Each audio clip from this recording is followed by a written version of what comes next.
The Locker Room, with all the sports news you need, live.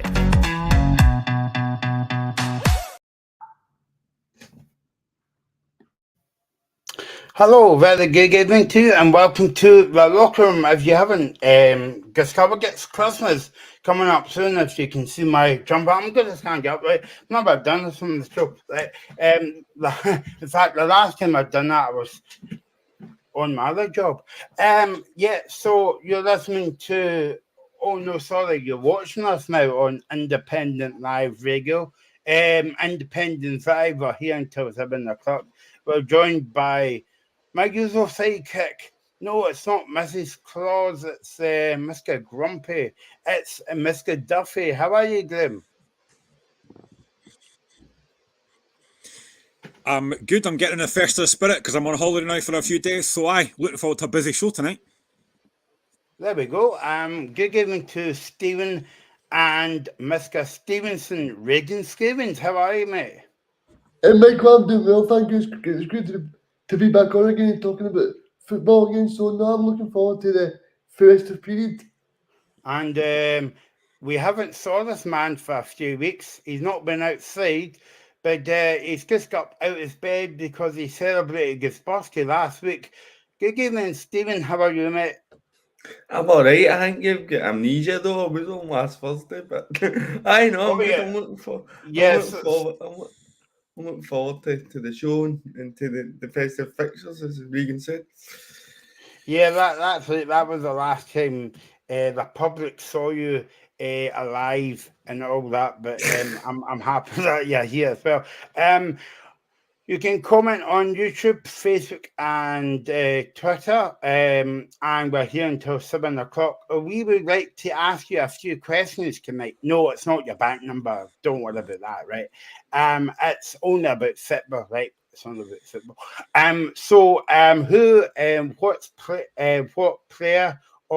What player has impressed you most this season?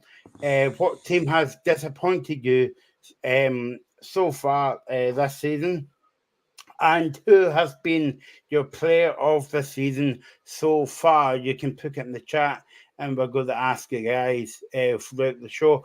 Joined later on as well by we've got a full house tonight, by the way. That's why I've got a big house. Dave Smith and Alan Risk is a Falkirk fan. They'll be joining us soon, talking about the games as well. This was our last show, by the way, for a few weeks. So we're off in our holiday bags, but we'll be back on the 31st of December at 2 o'clock after the big Glasgow derby between Celtic and Rangers. Right, let's get into it, guys. We are going to begin by talking about the games last week, but obviously you weren't on last weekend, Regan. I wanted to get your feedback about what did you think of the Celtic game last week against Hearts? I was actually at Celtic Park, and I thought it took me back to that time when there was nobody in the stadium. I thought the atmosphere was toxic. The whole stadium I don't know if they actually realised what they were actually watching. I thought Celtic were really bad. Fair play to Shetland, they scored again. It's great in terms of the European Championships 2024 because Steve Clark and Steve Clark's number 2, they were actually at Celtic Park. So that'll do Shetland no harm in terms of scoring goals and then showing Steve Clark that he deserved a place in the plane. But no, I thought Celtic were very bad to watch. I felt as soon as they went 1-0 down, I thought it was like, I didn't think they were going to actually be able to get the 3 points. I just felt it was one of those afternoons. And I hope tomorrow they can bounce back well. It's probably the perfect game for them in terms of David Martindale's side because, as we know, they're 5 points behind at the bottom of the table. And Stephen, what do you think of the Celtic score last week? Obviously, it was a surprise score to everyone. Yeah, it was a huge shock. I mean, I was sitting in Paisley at the Motherwell game and just hearing the score coming through. Couldn't believe Hearts were 2-0 up in the first half. But I've been watching the highlights. It's been symptomatic of Celtic the last couple of weeks, or the last month, if you like, and that the performance looked really flat. It didn't look like there was any imagination, any creativity. Just looked void of ideas. But one thing I will say is, Lawrence Shankland, Regan mentioned him being on the plane there. I don't even think that's a discussion for me. I think the bigger discussion is, should he be starting for Scotland? Because if you ask me, I think he's the best striker that we've got available to us. I know that Dykes and Adams are playing down south in the Championship, but he's scoring goals for fun. He comes on against Georgia, gets his goal there, and then doesn't start the Norway game. For me, I would have Lawrence Shankland as Scotland's main striker. Yeah, no, we were saying that on the show the other week as well. Okay, let's get start into the games of the weekend. I believe that Mr. Alan Risk is waiting backstage as well. But we are talking about, well, in fact, we'll dive into Division 1, right? To speak about Falkirk. So if we can bring Alan on, that'd be brilliant. And we can, if by magic he comes up, how are you? Hello, how are you doing, guys? I am well. How are you guys? Yeah. I'm okay. And I've got to say it's been a few months since you've been on, but I've got to say congratulations because you're a married man now. So that was good. But we haven't had you on the show. To say that, so congratulations to you and your missus for getting married.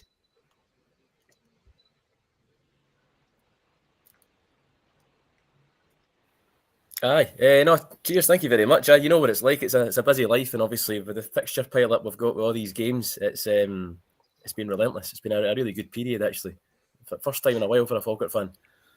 Yeah. No, Reagan just reminded me actually because I think the last time you were on the show was it last season when you got to the semi-final of the Scottish Cup. Was it against Inverness? I can't remember. And you get beat about 3-0 or something. But no, it's the opposite now. You're sitting top of the league and you're playing well. So how's your season going so far? So it's going really well at the moment. Touch wood, we've managed to bring a couple of signings in who've added to the squad. We already had a good squad, but we've really sort of added the right kind of players. So we've got Alfie Aguiman from Celtic, a really strong sort of direct player who can sit in the 10 or he can play on the wing. And he's not even been getting games that often lately. He's coming off the bench, so that just shows the depth we've got now. But we're also having guys like Tam Lang at centre back in ahead of Barry Mackay. It's been a revelation. We're just solid at the back now because Cole Donaldson's always got an error in him. So having a guy like Tam alongside him's been brilliant for us. But then up the top of the park as well, we've got Spencer, got Miller in the middle. So it's a really good few additions in. That I've hoped that actually looks like we're preparing well for the Championship should we get promoted. Alan, can I just ask you? Obviously, you guys have been in League One for a couple of seasons now, a good few seasons. What's been the major difference that you can point to this season in comparison to last season, where it just seems to be clicking? I think it's definitely. I mean, whatever way you look at it, it's definitely strength of opposition. I think last season we had Dunfermline. And Dunfermline, obviously, they did what we're doing now and went in massive unbeaten runs. I think they only lost one game all season. Just a good, strong side. And I think us competing against that, we didn't have enough to get ourselves over the line in those games. I think we lost one game at the Falkirk Stadium 1-0 against them. I think we drew another 1-2 each at East End Park and stuff. So we could never quite get the results in the big games. And this season, we played Hamilton at Falkirk, and it looked like no team wanted to win. We drew 0-0. However, that game at the weekend, that was resounding. I mean, I was at the game, and we were by far the better team, and we were direct, we were up for it, and it just looked like with the players we've brought in, we've now got the quality versus the other top side, which is Hamilton, or for a while it looked like Cove. We look like the best side in the league, which we've not done in a few years.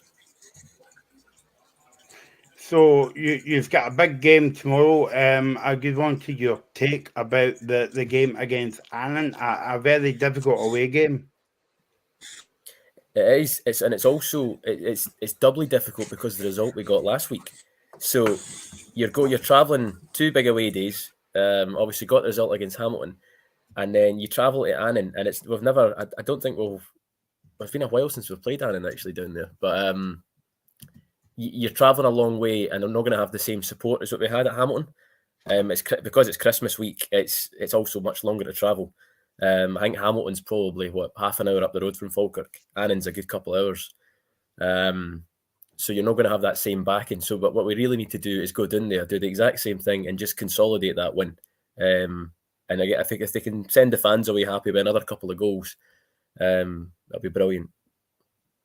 Yeah, no, exactly. It would be good to see Falkirk back up in the championship because I know I've said this to Graham and the guys before on the show, just because of that skigging. But I don't know about you as a Falkirk fan, but if you can just get a new stand basically opposite that main stand, that would be a nice wee skigging. It would. So when we were playing the championship before, might have even been the Premier League. I'm not sure. I think it was maybe the championship. We used to have a temporary stand there, just a wee one, similar to what Hamilton have got actually, and you would get an extra couple of thousand in because at the moment we're not selling out the Falkirk Stadium, and I think if the way you look at it is if we're doing really well, we're getting 4,000 plus at most home games now, which for a League One club is quite incredible. I think if you're talking about getting an extra stand in, I think we would have to consolidate a position in the Premier League for at least 4 or 5 seasons to generate the money. But then there's all that chat now about plastic pitches being banned, and obviously Falkirk, we've just bought one, so we're in a situation now where that'll probably be our pitch for the next 10 years. And what will end up happening is if we had a good run and got to the Premier League, we'll probably get kicked out again or denied entry because we've got a plastic pitch. So if you've got any questions for Aaron about Falkirk or anything else, I don't know if Aaron's like to get DIY about the house or whatever, let us know in the chat. And give me to Gregor. It's our Dundee fan. He's watching on YouTube. Thanks for watching the show, Gregor. And we'll be talking about your game tomorrow in a wee bit. In fact, we'll be hearing from Tony Docherty coming up on the show tonight as well. So look forward to hear from I just wanted to ask Alan, Michael, in terms of obviously Stephen McGann, their captain is he's no been available for the past few months. I thought that would have an impact on the dressing room in terms of the skipper not being available, but it seems to have been not too bad for them. And in terms of Stephen, speaking to me, like he's seen that he's pretty happy sitting on the bench if they continue to keep getting the 3 points. Absolutely, and I think you're right there. I think you would think that not having your club captain would impact on the team's performances, but bringing in Spencer and having Henderson as a leader in the centre of the park as well, we've actually no missed him. Now he came back. He came on for he maybe got 20 minutes last week at Kelty. Okay, no, you didn't tell him I said that. But is it? I was just going to say, I'll not tell him. No, I didn't tell him. But no, there's a lot of fans. I think he'd say the same thing. We're playing really good football now. It's fast paced. He's just come back into training and now getting back some game time. I think he's a great option. He's an absolutely brilliant option to have. And if you need a bit of leadership, perhaps if you're winning a game by a goal or two and you need to tighten up, he's a brilliant player to bring on. However, the good thing is the way we're playing football now is very fast for the league. So having the likes of Henderson, Nesbitt, Spencer and stuff in there, we're able to play it. When McGinn has come on in the past, obviously before his injury, part of the support felt like he maybe wasn't. He's getting on a bit.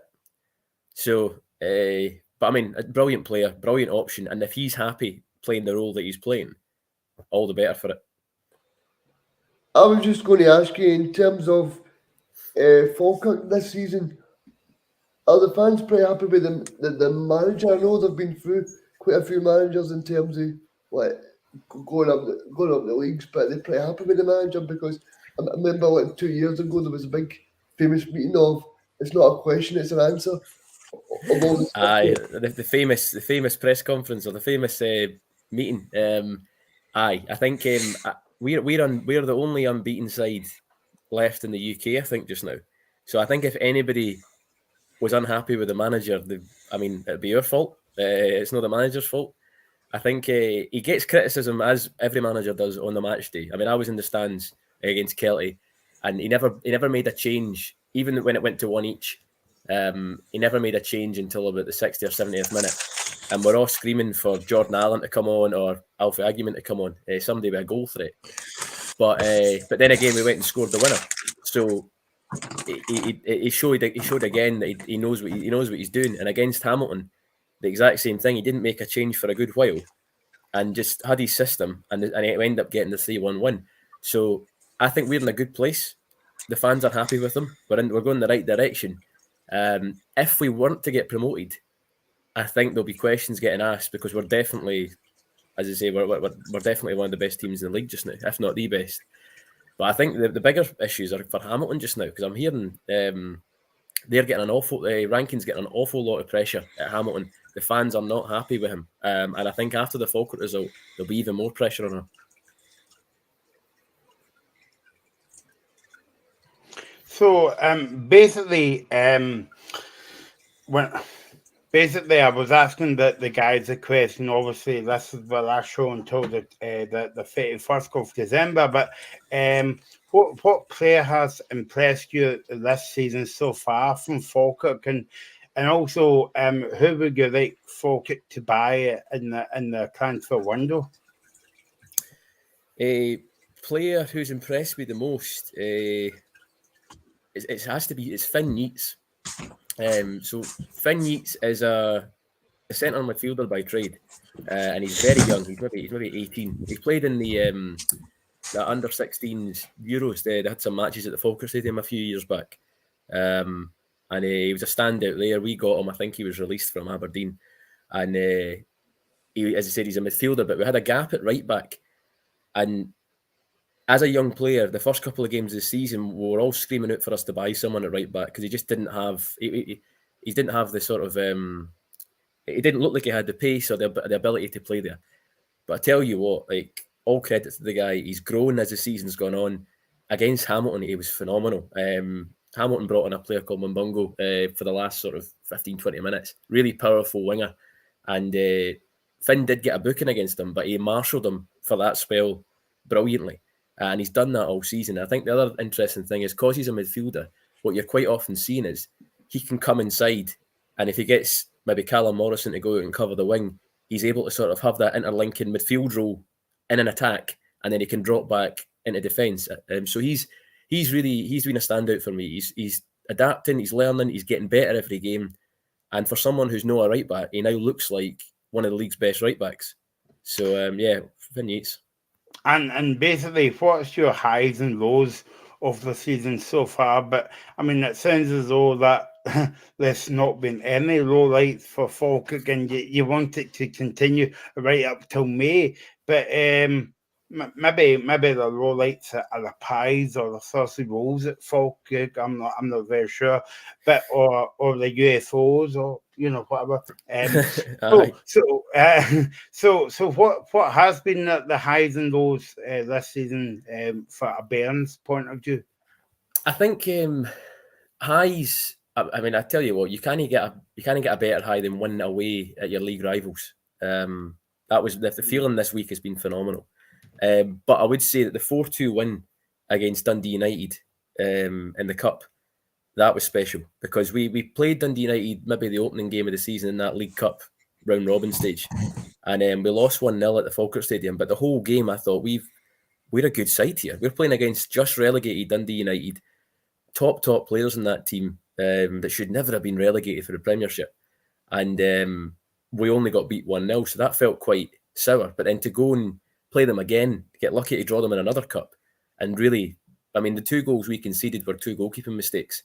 So the 4-2 flattered them. And I mean, that's a big statement. So I think that's definitely a highlight. A low light, I wouldn't say there's been, at Falkirk-wise, there's no been many. I think it's probably, I don't know. Well, I've got one for you. I don't know if it's called, does it? Dave McIntosh, the PA system, is he still at Falkirk? Maybe that's why you're winning, because he doesn't work for Falkirk anymore. So we had someone new at the last home game. I didn't recognise the voice, so I'm not sure who's doing it now. And obviously Falkirk's, we've changed to our new TV operator. So we've got obviously got Falkirk TV, but there's a new package. And I say it's the same in all the clubs in Scotland. It's we can't watch it live. If you're knowing, for instance, if I work at sea or I'm outside the Falkirk, I can't watch it. But what they've just brought in has been that from midnight on the match day, you can pay £6 and watch the whole match again, which I don't know if you can do that at many other clubs, which is brilliant, because it means that if I've missed it, I can try and avoid the score and I can go home and I can watch the full game the following day, for example. But in terms of an actual low light, I don't know if it's come from fault. I think just general ticketing stuff and pettiness from clubs. I mean, Hamilton, for the Hamilton game, forced Falkirk fans to buy physical tickets rather than being able to buy it online. Rumours were to try and make us sell less, but we ended up taking over 2,000, so it didn't work. But then you guys have probably discussed it numerous times about the Old Firm ticketing issue and the lack of allowance to away fans, and I think that's not just an Old Firm issue. That just reflects the whole of the Scottish game. And that's definitely been a low light of the last couple of weeks. So we're just going to talk about the games tomorrow and the Premiership.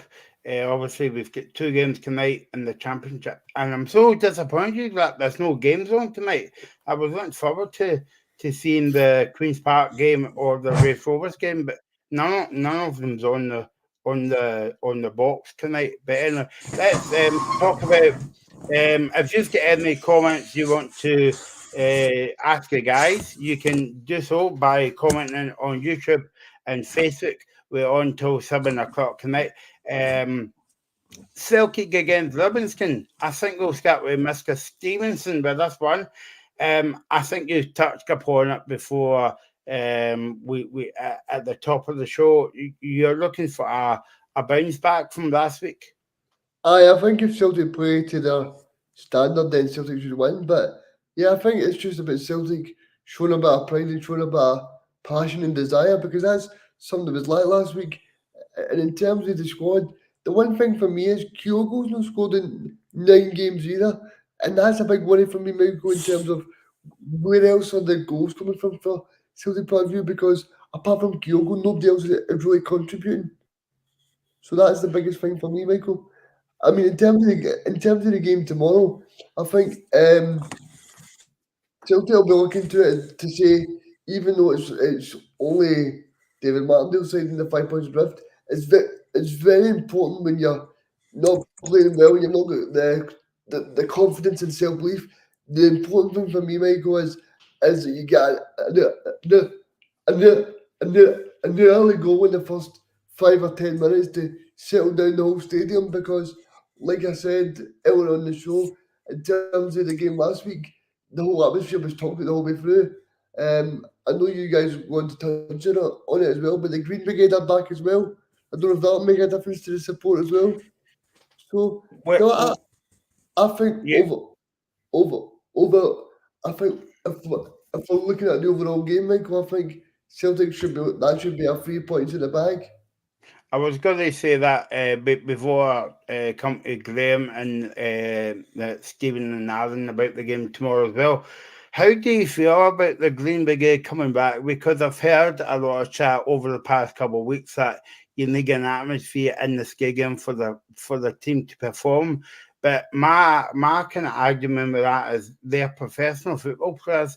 They're getting well paid. They're going out every week to put in the job. And if you can't, perform in front of no fans or 50,000 fans, but not the Green Brigade, you're kind of not doing your job properly. Would you agree with that, Regan?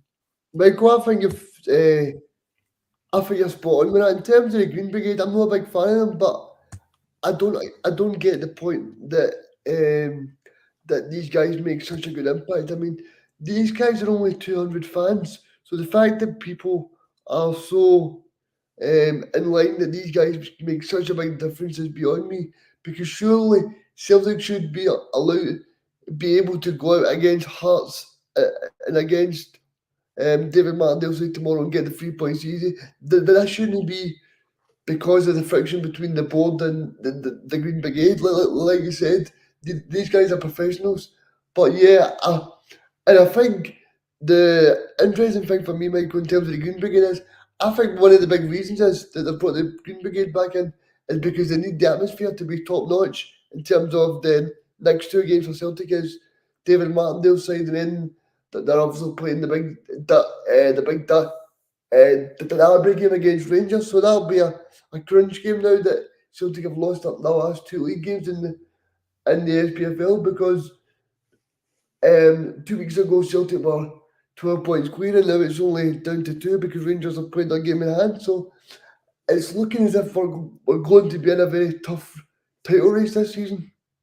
Alan, I just wanted to ask you, for your point of view, looking from a kind of outsider, in terms of Falkirk has a good fan base at home and away games. I'm just saying that because obviously I've not saw Falkirk for the last couple of years, but where do you stand in terms of that argument where if players can't get up for the game, that they need like a 12th man? By the way, I get it why, Motherwell's got the Well Boys and the Union Bears at Rangers and all the rest of it. But, I mean, do you see where I'm coming from there in terms of they're professional football players, they're at their job, they should be doing the job no matter if it's, 10,000 or 5,000 in the stadium? I think you've got there's a right good conversation there, because I think the balance is, they're all well paid. You play football because you love it. You should have a passion for it, and therefore you should be able to find motivation regardless of the situation internally. However, I mean, I've seen it at Falkirk. We've got the 1876 Ultras, and the fan work with the club and the board work with them really well and arrange so that they're all sitting together at away games. They've got their section in the home stand. They're allowed access to their drums and their various other bits of kit, and getting early to put their flags up and whatnot. There's a really good dialogue between the club, because the club know how much of an impact they make. I mean, when everybody else is quiet if they're going through a bad spell, the Ultras are always singing. And I think having that there kind of keeps everybody galvanised, and you can you can use them. And I'd imagine it's the exact same. Although you're saying the Green Brigade's only a couple of hundred, you need a group to start stuff, whether it's songs, whether it's chants, whatever. That 200 will start everything that will galvanise the stadium. And if you're a football player, regardless of everything else, you get goosebumps. Like if you're in a stadium and you hear your name getting chanted, or you hear the excitement in a stadium, you get a buzz. It's the same way when we're at Falkirk. We want the club to shoot into the Kevin McAllister stand in the second half, because when we're chasing games or we're trying to build a lead or whatever, or get a winner, you want them shooting at the end, or you want them taking corners at your end, and generally that's the business side of the park. Hamilton did a really good thing where they swapped us. So in the game at doing it their bit on Saturday, obviously they clocked onto what we were doing, because we had 2,000 in that stand behind the goal, and we wanted Falkirk to shoot into us the second half, but instead they swapped it. So we took that as ammunition, started singing from the get-go, and tried to make sure that Falkirk scored in the first half, and we were very lucky that Morrison got that penalty dead early. But no, absolutely, you should get up for it anyway. So if you've got nae fans like Livi, then you definitely need to get up for it regardless. But when you've got a backing, it's massive. It's massive. Stephen, it's a bit unusual watching two Celtic games, and they've both been they've been outplayed twice. Maybe I would argue the point that when Graham comes back on about the Celtic game last week against Hearts, I don't think Hearts had to work hard for the victory. Maybe I'm being a bit unfair there to Hearts, but yeah, Celtic would need a big comeback tomorrow. And do you think that's why the Green Brigade's getting back in? Because I have a feeling that if Celtic won the last 2 games, I don't think the Green Brigade will be back into the Glasgow Derby, but just because of the way that the performances has been of late.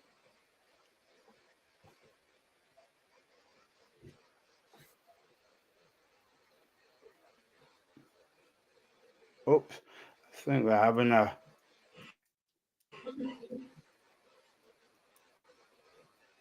It's one of these ones where we can see Stephen saying something, but we can't hear you, Stephen.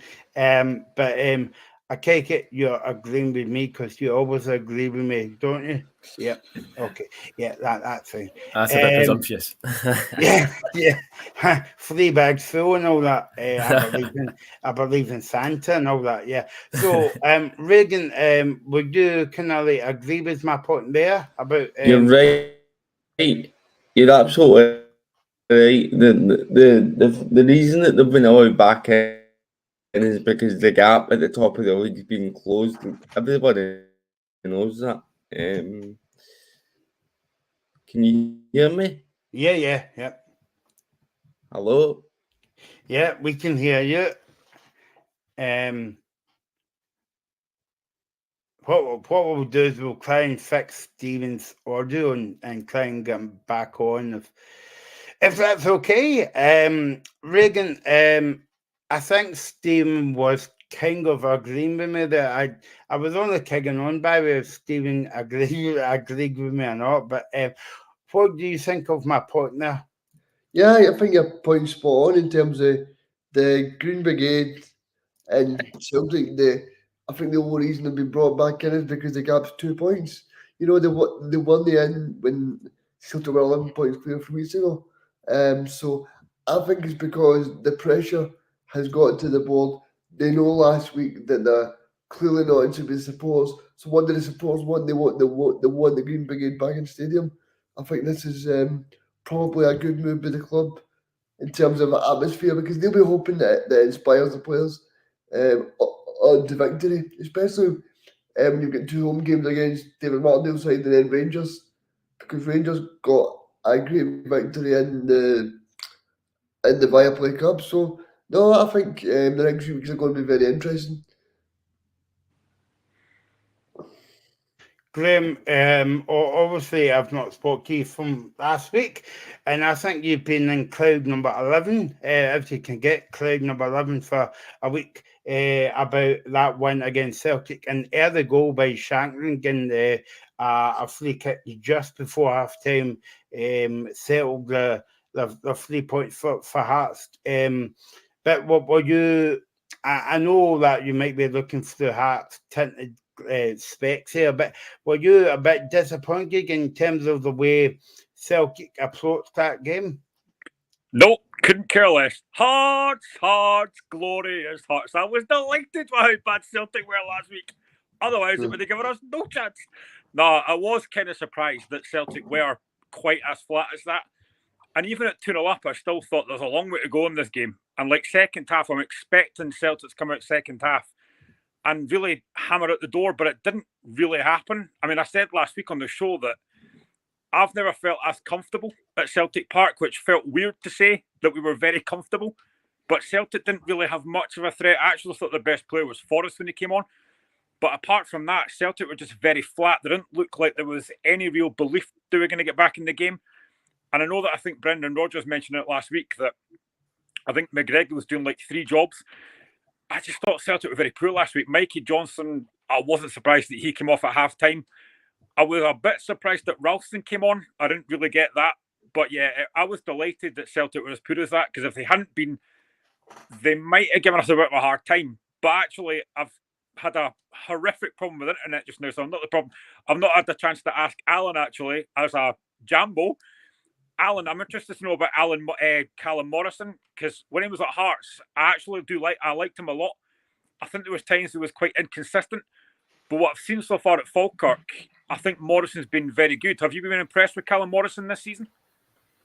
Yeah, he's really stepped up, both in a leadership role and just in when you see him, he's the player in the park who's going to do something with the ball. He's dangerous, he's direct, he's final ball this season and even last season has been excellent. He's been really interlinking in the midfield really well, and like I mentioned earlier, he's been interlinking with Finn Yates. So when Finn Yates is foraging forward, Morrison will drop into right back a couple of times and just sort of give him a bit of cover. So it's not all selfish play. He's really working well with the side, but it's also the responsibilities. He's obviously taken on the penalty taker role. So he scored an absolutely brilliant penalty against Hamilton just there, and he's generally been on form with penalties.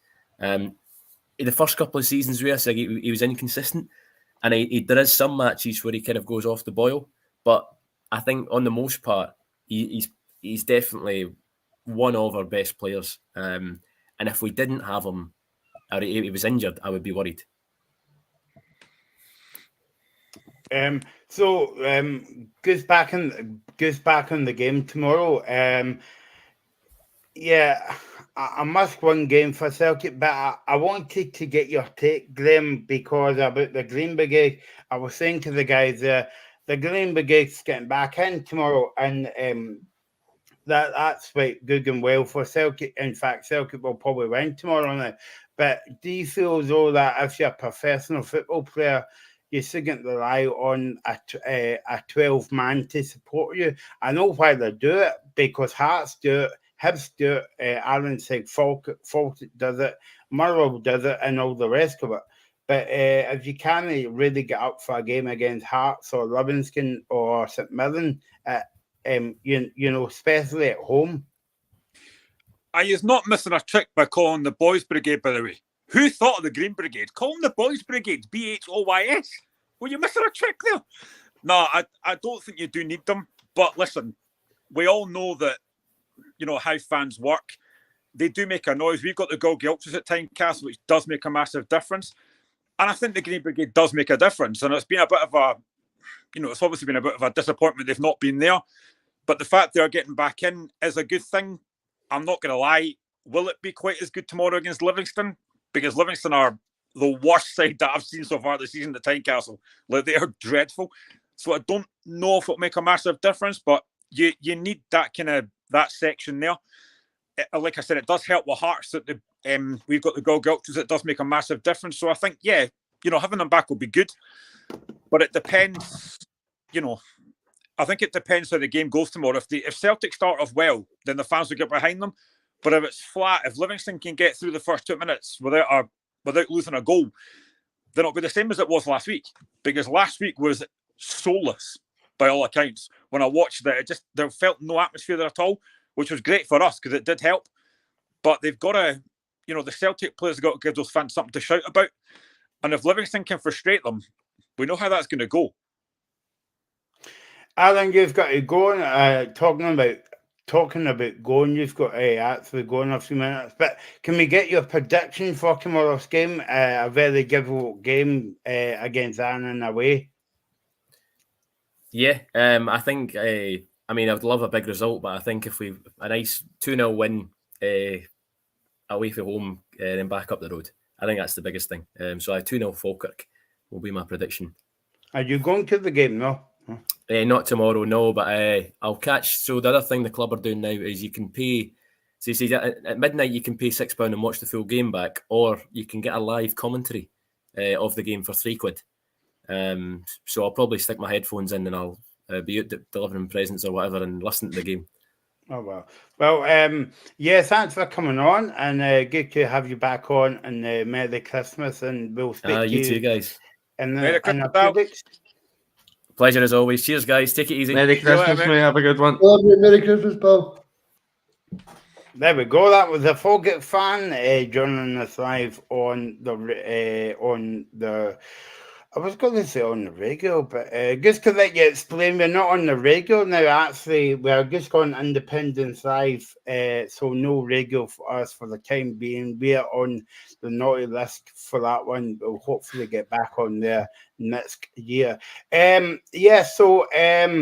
Brendan Rodgers was speaking to Gary Reagan. I don't know if you saw his press conference, but he said it's been a good week for us to reflect on how we do. How we do. We're talking on the pitch. We're looking to bring that into tomorrow's game. But you know yourself, Reagan, that you can train all week. But as Brendan Rodgers says, and everybody knows, you've got to do your talking on the park. You definitely have to, Michael. And in terms of Celtic, I mean, some of these players are just not good enough. Graham was talking about Mikey Johnson. I mean, I was in the stadium. That boo Mikey Johnson got. I've never heard a boo as loud in the stadium in my life. You know, people just wanted that guy off the park. Not as I've never heard people booing Santa before, Reagan. That was a first. They booed Santa as well, and then Santa was at Ibrox during the week with the cup. Yeah, I know. I was waiting for that. Yeah, and they cheered him. Yeah, who knew that? Yeah, sorry. So I was just saying about Celtic there. I think it's a big game in terms of psychologically as well, because as Graham was saying there, in terms of David Martindale's side, he said they're the worst team he's seen it play at time casual this season. And I'm sure Stephen would say that in terms of when they played Motherwell. So these are the kind of fixtures you're looking at, and know that you're saying that it's a wee Brucey bonus, but they are a Brucey bonus. If you're going through a spell with no confidence, these are the fixtures you want to play. So I think this is See as an outsider, right? The one thing that I would say about Celtic, and I think I've mentioned this before as well, they are whatever Rodgers has done to Kyogo needs to get sorted, because he looks a shadow of the player he was last season. Like last week, I think he had one kind of half chance in the second half. Yes. Good bowling for Palmer, and he just misses it. They need to get Kyogo fired because he is miles off it. Here's a stat for you. He's sorry to butt in, Regan, but he scored the same amount of goals as Cyril Dessers this season. My God, and Cyril Dessers is just a bit fit. He's not a good player. He's starting to find form now, though. But anyway, he's starting to find form now. But I mean, Kyogo's not been the same. But I think in terms of Kyogo, I thought it was the style of play under Ange. It probably is the style of play under Ange, because I think the style of play under Brendan is probably a bit more methodical, probably a bit more slower. So I don't know if it's taking a bit of time for Kyogo to adapt. But I think in terms of Kyogo, I think the problem that Kyogo's having is he's not got the same wee runs that Jota was making, or Tom Rogic was making, or Moy was putting the ball through to him. He's not got the players anymore. He's got Mikey Johnson, he's got Greg Taylor, he's got Yang, he's got Palmer, who I don't think are very good signings. And then you look at it, Brendan Rodgers be a last throw of the dice. This is when I knew the game was up, Graham. He takes off Palmer, brings on Bernabe, who's not played a game this season. I'm like, oh my God. Yeah, I heard that. I did hear that. I mean, I said it last week and I'll say it again. I genuinely couldn't believe how comfortable Hearts were, because even like the last 10 minutes, I'm still expecting the onslaught from Celtic. And it never really happened. You know, I can't remember Xander Clark making many saves. I think maybe one in the first half. But I think the big moment for me in that first half last week at 2-0 up, there was a chance. I think it was Kyogo put it to the back post, and there was a chance for Palmer. It's a brilliant block from Kingsley, but Palmer probably should do better. There's a good save as well for Xander Clark. It was, but I mean, I think if Celtic get a goal back, then it might be a different game. But we were never in that much trouble. And to see Celtic Park as empty as that, with like 5 minutes to go, was great for us, but it was a weird feeling seeing it. And then obviously you're listening to Celtic fans on the way home and they're raging and stuff and sacked the board and booing Santa on, which was a joke. Couldn't believe they booed Santa. That's just cruel. Although I'll be doing the same thing on Monday if I get socks for Christmas. But yeah, it's just, you know, it just seemed very flat last week for Celtic. But I think they'll bounce back tomorrow. I think they'll bounce back tomorrow because Livingston are generally dreadful. Reagan, that I was just about to say, from a Celtic point of view, do you think that their chance of sacking the board and they baboon the team and the team running after the game, do you think that was a bit over the top about the fans, and especially that guy pointing to the director's box? And why did you do that for? Because I found out that Peter Lawwell wasn't even at the game. So what was he pointing at, Saturday? I mean, he probably thought that's where Peter Lobber was going to sit, but yeah, it's one of these ones, Michael, where the emotion of the game, and I think, as Graham was saying, I mean, it was just so comfortable for Hearts that there was no point in time when I thought Celtic are going to get back in this game. It was so easy. I don't think Stephen Naismith would have had an easier game in his management time yet. He's probably thinking at Celtic Park, but big atmosphere, sold out crowd, and he's thinking this is going to be hard, and it was far from that. What I couldn't believe last week is that opening goal. You're leaving one of the best strikers in Scotland unmarked at the back post with a simple header. That I couldn't believe. There was nobody marking him. Of all the players you don't leave in the box of his own, it's Lawrence Shankland. Graham, he didn't have to jump. No, he didn't. And then again, I've seen a lot of folk having a go at Joe Hart for the second goal as well. I just think it's a great free kick for Kingsley. It's right in the corner of the net. I don't think Joe Hart would get to that, in all honesty. It's a great free kick. Reagan, I was going to say Joe Hart, head and shoulders above the rest, because I say in the advert before you come in with that Christmas crack of a joke.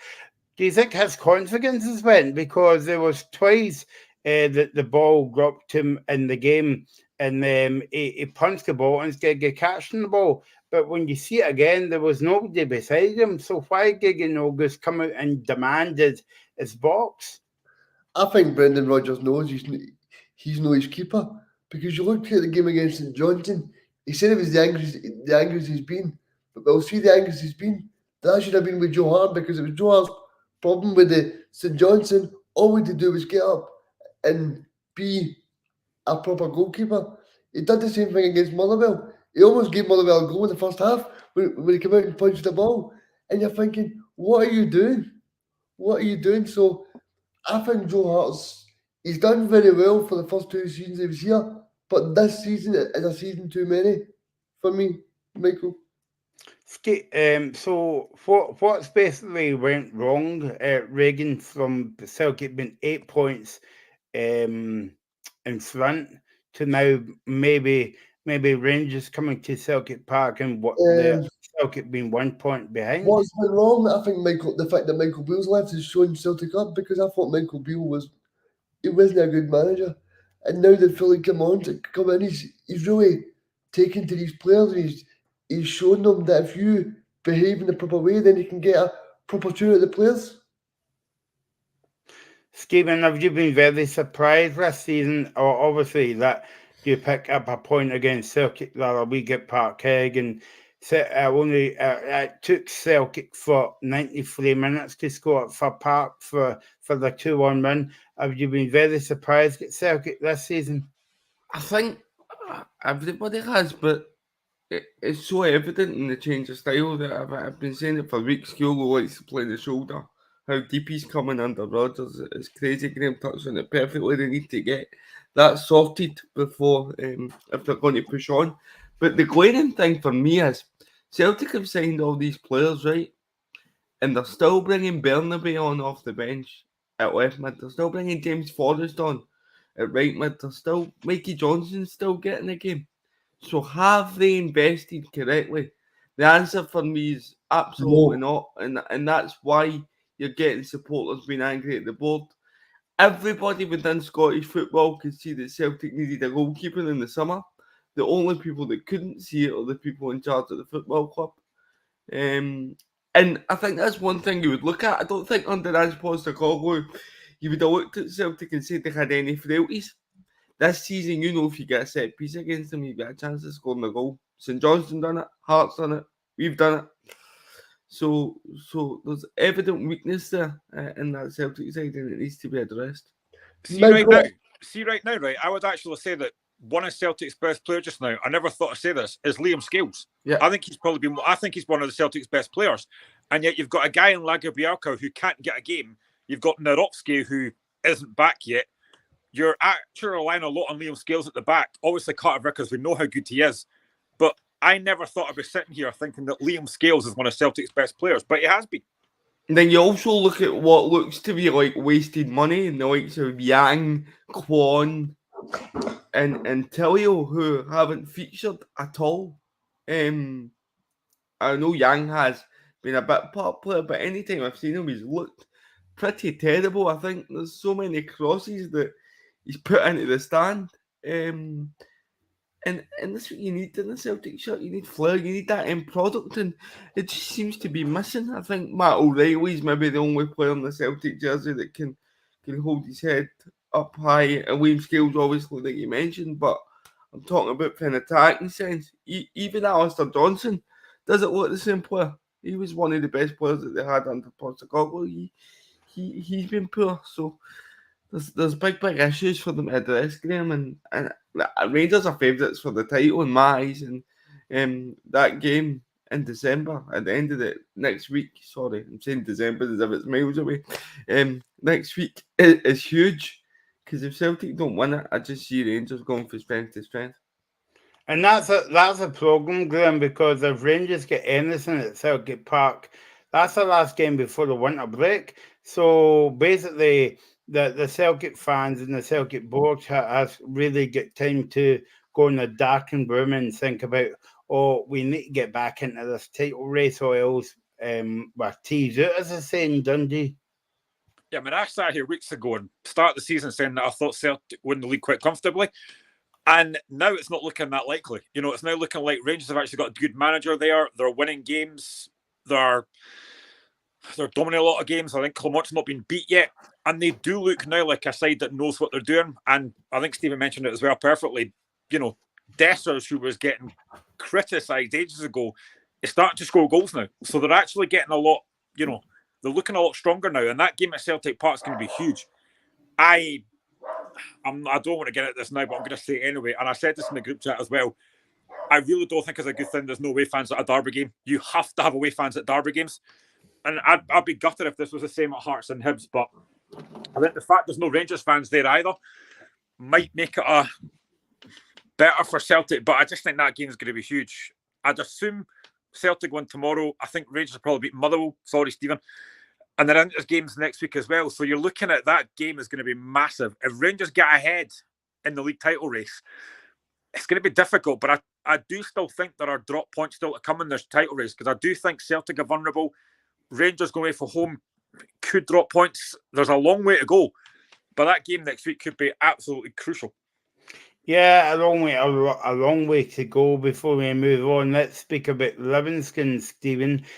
Do you expect Livingston to come in my favourite saying of the year? In fact, this could be my highlight of the year, saying 10 buses behind the ball. They're going to sit deep, aren't they? But I know Celtic have been poor, but I don't see any universe. I know there's scientists out there that have got theories about alternate realities when anything's possible.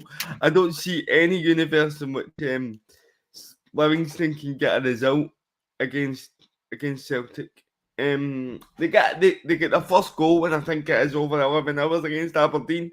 Go 1-0 up. Guthrie gets the goal when you're thinking this would be a huge result for them. But then Miovski does what Miovski does and he gets 2 goals, doesn't he? So, but no, it's good for me because I want Livingston to become cut off just because of the situation that Motherwell are in. I want them to keep losing, and I'm hoping that they will tomorrow because we've got a huge game against Rangers on Sunday, and then an even bigger one against Aberdeen and Livingston coming up after that. So we need Livy to keep losing because we'll get on to it, but we've got an uphill task on Sunday.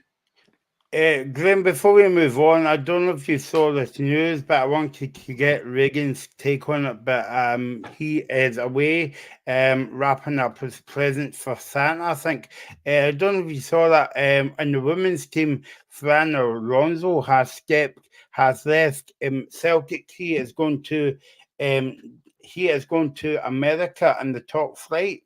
So what do you think of that news? Yeah, I only just saw it actually before we came on, so it's obviously big news. They've done a very good job for Celtic. The interesting thing now will be who they get in. I don't know if there's a lot of candidates out there. I've got no idea. Maybe Joy Barton might take it up.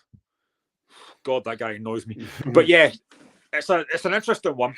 I don't think anyone saw that coming, to be honest. But No. fair enough. It's a new exciting challenge for America. But who they get in there will be really interesting. I'm interested to see who they're going to get in. Yep, okay, and good luck to him as well, because it's did well for Celtic and the women's game, I would say, to promote the women's game. Still time to get your comments in. We're here till 7 o'clock. Who has been your favourite player of the season? Who has been disappointing? What team has been disappointing so far this season? And what team has been impressed of the most season? And who's your favourite football show of the season so far? Get your comments coming in, please. I could see about 50 messages going bottom saying get off, but no, we're not going to have it on until 7 o'clock. Okay. Yeah, that's fine. Dundee against Aberdeen. Before we talk about this game tomorrow, let's hear from the Dundee manager. He was speaking to the media yesterday, Tony Docherty.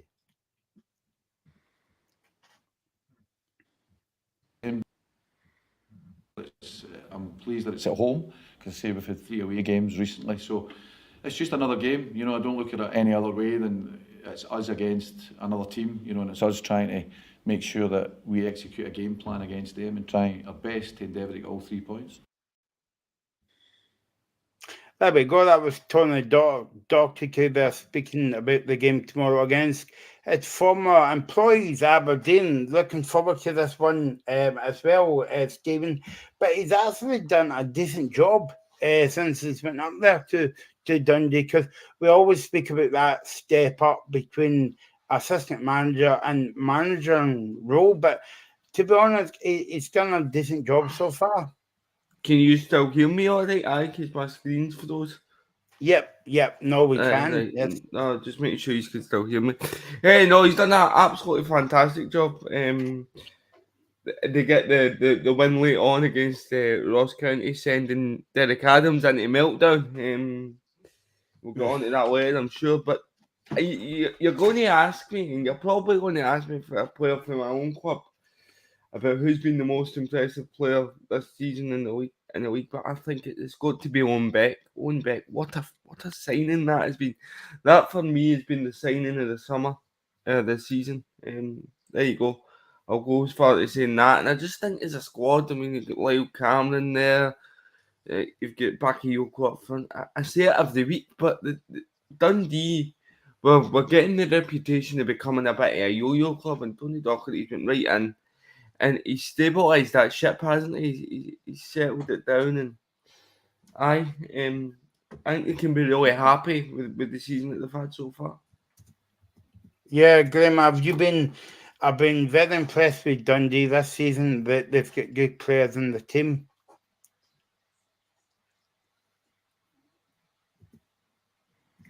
Yeah, I've been impressed with Dundee, and a bit like Stephen, I've kind of said about Owen Beck as well. Like, he's been brilliant. But I think Dundee have been excellent so far. Again, when you come up from the Championship, the first question is, can you stay up? I think they will quite comfortably, to be honest. And they have been very good. I've enjoyed watching them. That win last week, as much as Derek Adams might want to say that, Ross County should have won the game. No, they shouldn't, because all the stats are in Dundee's favour. They deserved to win the game last week. And, yes, it was a bit of a fortunate goal from Shaughnessy, but they got the win. And they know how to win these games, and especially at home. I think that game's going to be interesting, because Aberdeen at the moment, I know they beat Livingston, but they weren't overly impressive, and they are very reliant on Majowski. We all know that, and I'm sure that Dave would say the same thing. I think he has before. So this is a tough game for Aberdeen tomorrow. This is a big game for them, and after the disappointment of last week, where I did say on the show last week that I thought Aberdeen were really poor against Rangers in that final, they offered nothing. And I found Barry Robson's comment strange when he basically said that they had a go. No, they didn't. His definition of having a go is very different to a lot of folk. That was not having a go. So, yeah, I think Dundee have got a very good chance tomorrow. And if they win that game, what a chance for them. And I think there's every chance they could do it. I've been impressed with Tony Docherty. I like the way he speaks. I like the way his team tries to play. And I think the lad Bakayoko up front as well has been a really good signing. I just think Dundee are a really good side. And if they can maintain that form, they can definitely finish maybe even top 6. I don't think that's out with the possibility, but they've been excellent so far. Really, really good. Talking about Aberdeen, Graham, like we were talking about if Barry Robson didn't win the cup, he's not going to play so well. Guess what? They never won the cup and they're still in the job. Do you think that it will die down now, or do you think that the board will still look at his, future at Aberdeen up till the winter break? I don't know. I mean, I know that Aberdeen fans were not happy the way they played last week, and rightly so, because I thought they were terrible. And like I said, the game on Wednesday, I didn't think they were great, but they've got that bit of magic on Majowski, who can score goals. Gregor says here that Dundee are at home to Aberdeen, then Celtic, 2 very, very big games for them. But Aberdeen, for me, they don't really have that balance just now. I mean, they're sitting at the moment, they're sitting 8th. They shouldn't be sitting there, let's be honest. They're a better club than that. But I genuinely think that, and I don't know if Dave's coming on, he might be able to tell me this, but if Aberdeen get an offer from Majowski in the January and they let him go, they're going to be in big trouble, like us with Shankland, because he is so important to them. 2 really good goals on Wednesday, to be fair. But Aberdeen, they're so inconsistent just now. They don't seem to have any real form about them. They can't get a few wins on the bounce. So it's going to be interesting to see what they do. But that game tomorrow is huge. That's a game that we're looking to go into that and win. But Dundee are going to make it very difficult. I honestly couldn't call this game because it is going to be so tight. There you go, Gregor. You can let us know about Dundee in the chat. I don't know if you're going to the game tomorrow or not, but you can give us a score or whatever. But yeah, I mean, I think this is going to be one of the a cricket game for Aberdeen, especially coming off that cup final. And yeah, I did see the game in Wednesday night they played Livingston, and I don't think Aberdeen was always going to win that game, Graham, but they weren't dominating the game.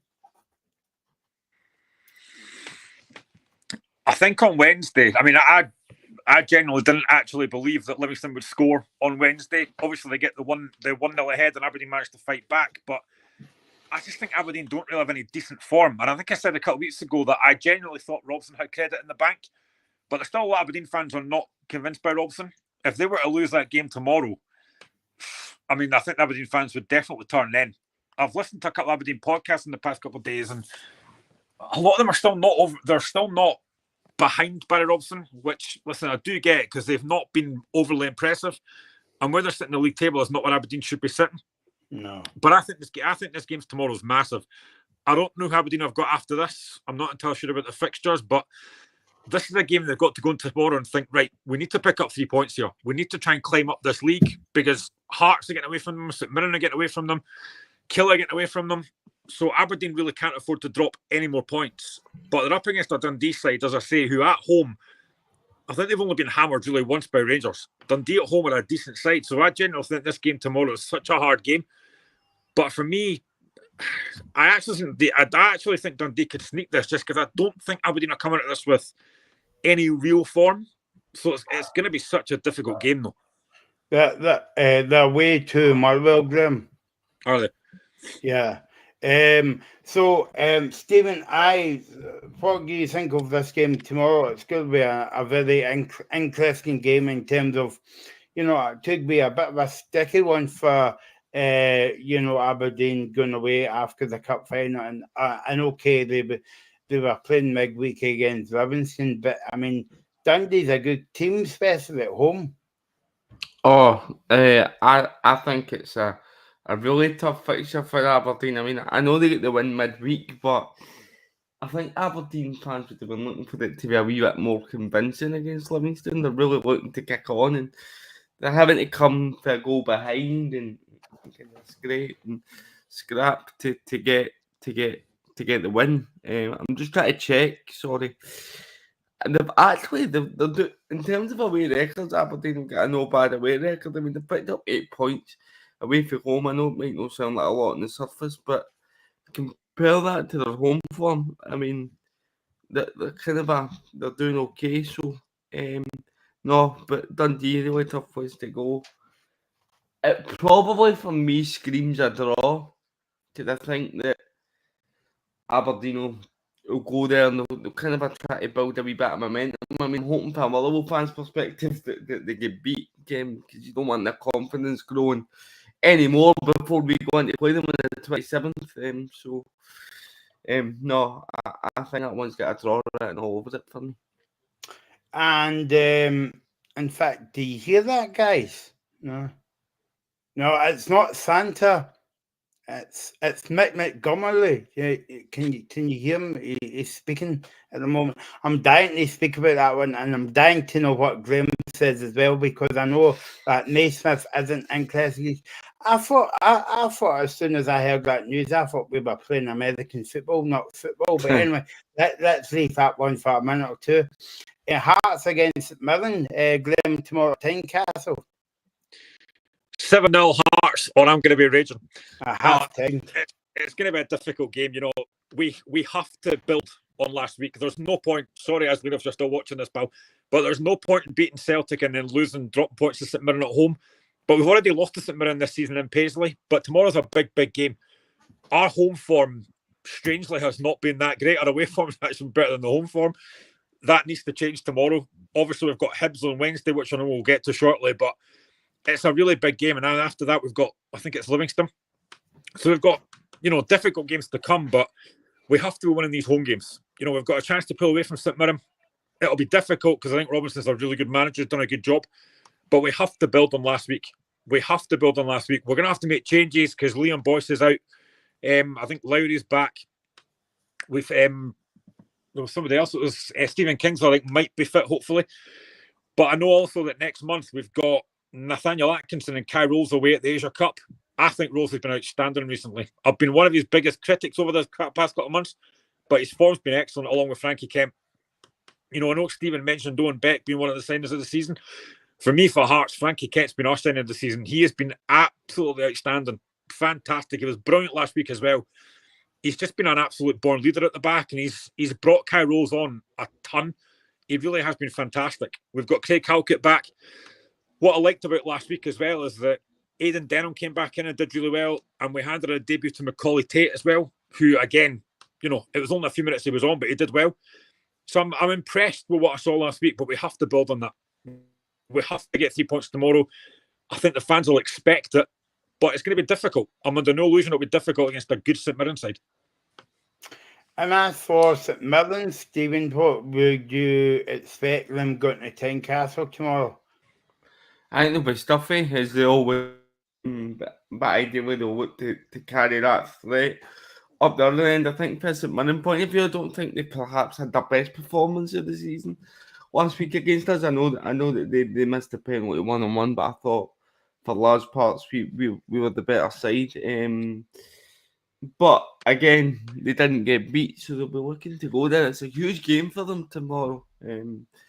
Two sides very close on the table, so they would probably take a point for St Mirren. But I think, as Graham says, if your Hearts, Graham's been asking for a big performance and they got a big result for Naismith. He finally got it against Celtic last week, but I still think that with the aspirations that a club have, there's no point in going and beating Celtic if you can't follow it up with a win against St Mirren. And it would be a real statement victory for St Mirren if they could go there and get the victory tomorrow. But don't know, Hearts just seem to be hitting a wee bit of a stride at the minute. Right, Graham, I can't move on without speaking about Stephen Naismith. No, I'm not interested in that. You're not listening to what I'm saying. And it was funny, because they were asking Derek McInnes to get his press conference about that as well. Where do you stand? I know that Mick Montgomery says, "Oh yeah, I'll take it." How do you not swear? Yeah. Oh well, then maybe he doesn't want to answer that question. No, Michael. He didn't want to answer that one. But anyway, Stephen, what do you think about managers being mic'd up so that you can hear them for the whole game? I don't know, because it's obviously going to give you great insight into what they're saying, what they're doing. I just don't know if it's Edinburgh Derby game, isn't it? It's going to be mic'd up in. Yep. Because it's on Sky as well. Yeah, I don't agree that. I don't think that's the right game to do it. I think that's such a huge game for both sides, and I just don't know if there'll be a distraction there. I mean, I know he's going to be talking to Sky during the game and stuff, giving his feedback.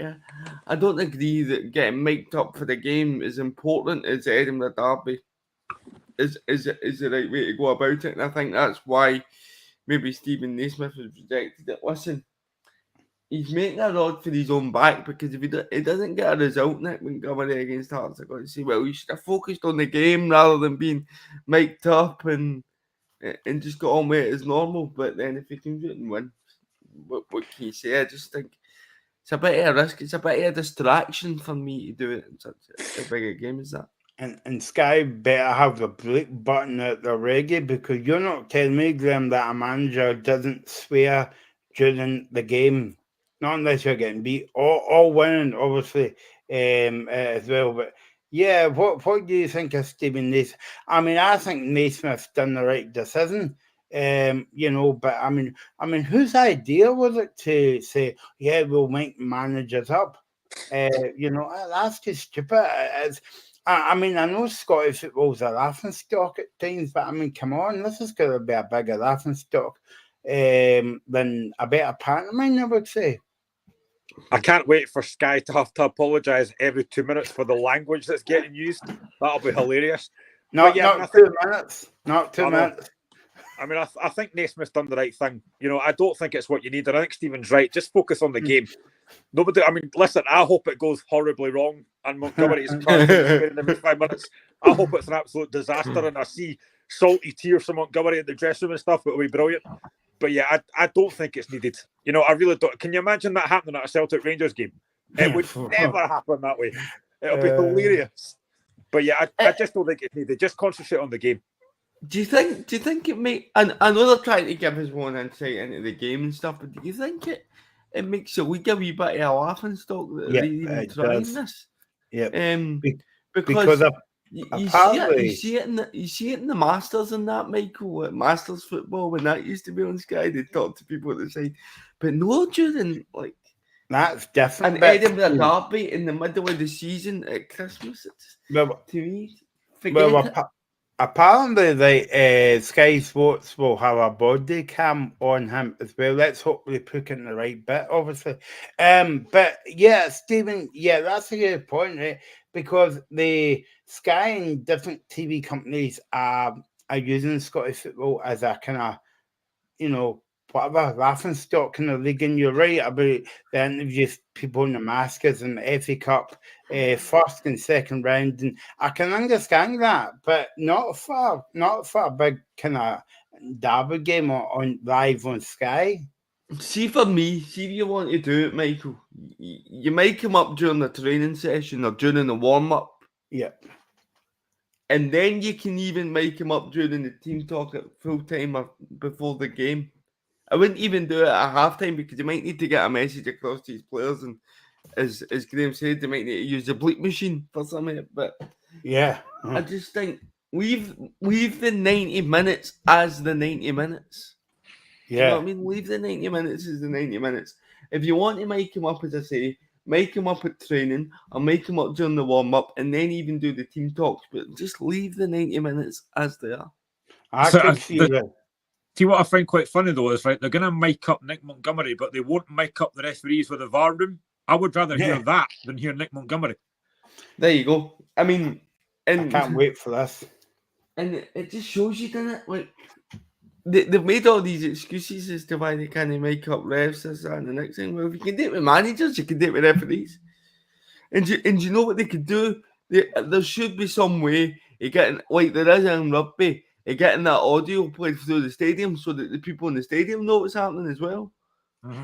You could actually do it with pies store, and get people tuning outside saying no pies left, and get 55 people saying no pies left, no sausage roll left, But to be honest with you, like, because people say that referees get a hard time, and they do, but I think if you were in the position where you heard the decision being explained, at least as a fan, you would have an explanation.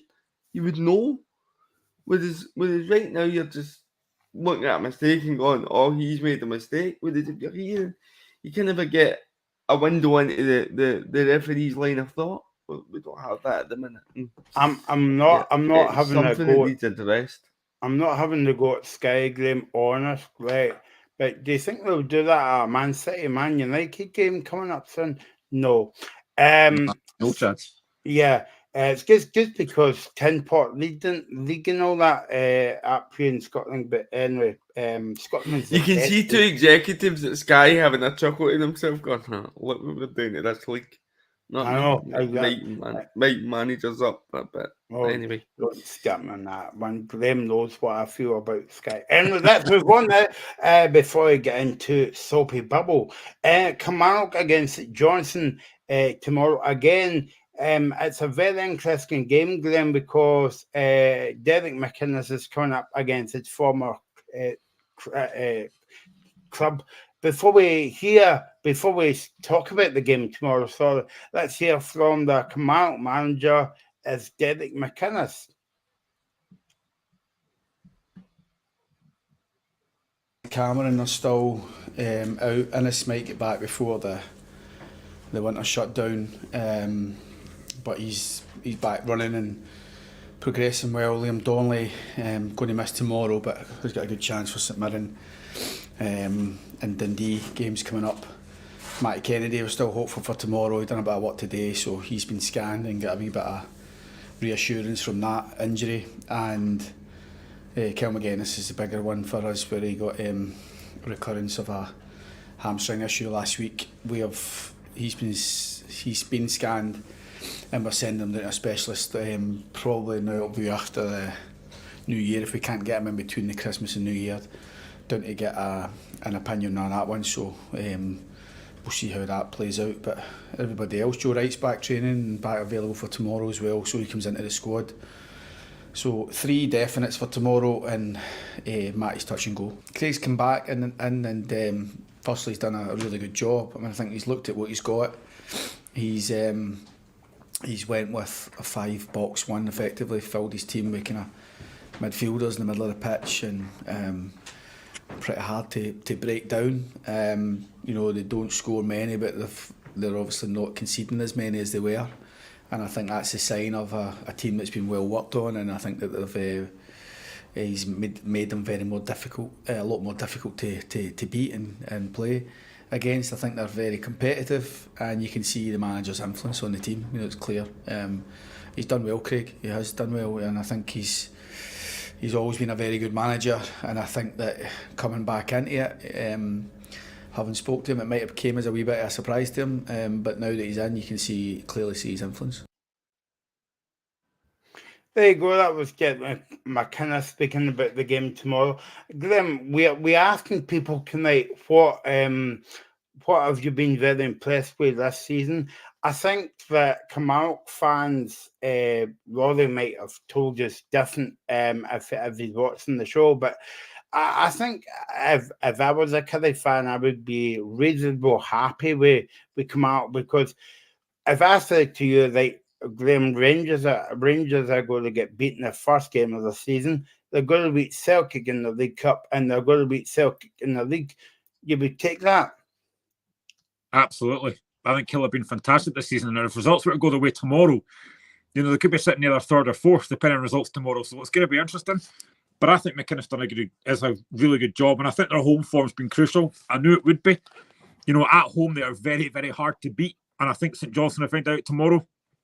They'll be disappointed not to have picked 3 points last week against Livingston, but then again they were lucky not to lose the game because Livingston missed that penalty.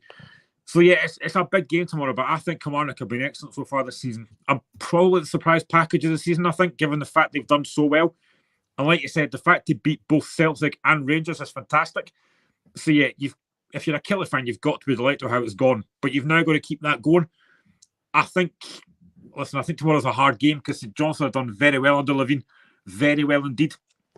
It's a tough game, but at home, they're looking to pick up 3 points tomorrow. Their away form maybe hasn't been overly impressive, but at home they are so hard to play against.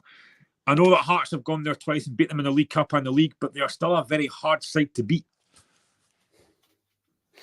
Do you think it's another big test for Craig Levein? Because obviously we talk about the honeymoon period in football when they come in.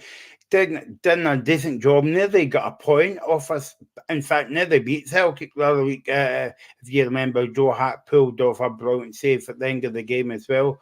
And this is the first case of Craig Levein's team on that plastic park, so it will be a tough test. It will be. I mean, like I said, I think St Johnstone have done very well so far. You know, I think myself and many other folk thought that they'd go straight down, but clearly they're not going to now. But Levein's done a brilliant job so far. You know what you're going to get from him. He's going to make his team hard to beat. He's going to try and have a threat on set pieces and stuff, but they've got a guy like Graham Carey with that left foot.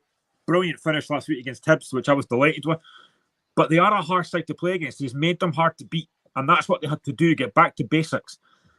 I think, like I said last week, as I when I did the show, that Stephen McLean will be thinking, why do they not play for me? Lack of experience, basically. But they've done a really good job so far. They just look a very hard side to break down. They've got a really good goalkeeper in Mitov, who I really like.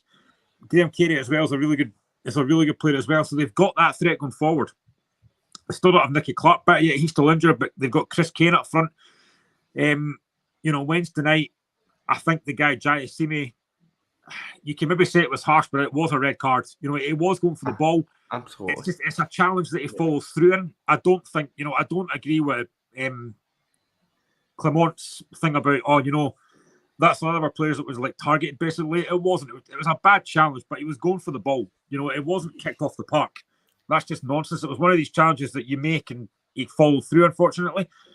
But, they went down there. They went down to 10 men. They still were hard to break down. And it'll be the same tomorrow. I think Kilmarnock will have a hard time breaking that St Johnstone defence down, but I think they've done a really good job so far. He really has, and this is a hard game for Kilmarnock tomorrow, but I think at home, they'll be looking to pick up 3 points tomorrow.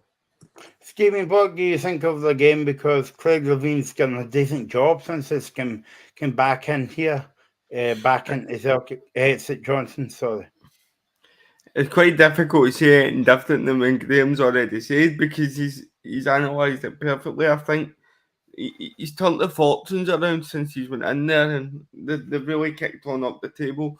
I agree with Graham in the sense that I don't think it's deliberate with Jai Simi. I just think it's your typical striker's challenge, where he kind of has a lunge, he's high, and it is a red card, but for Clement to come out there and say he's deliberately went out to hurt any of his players, it's not true.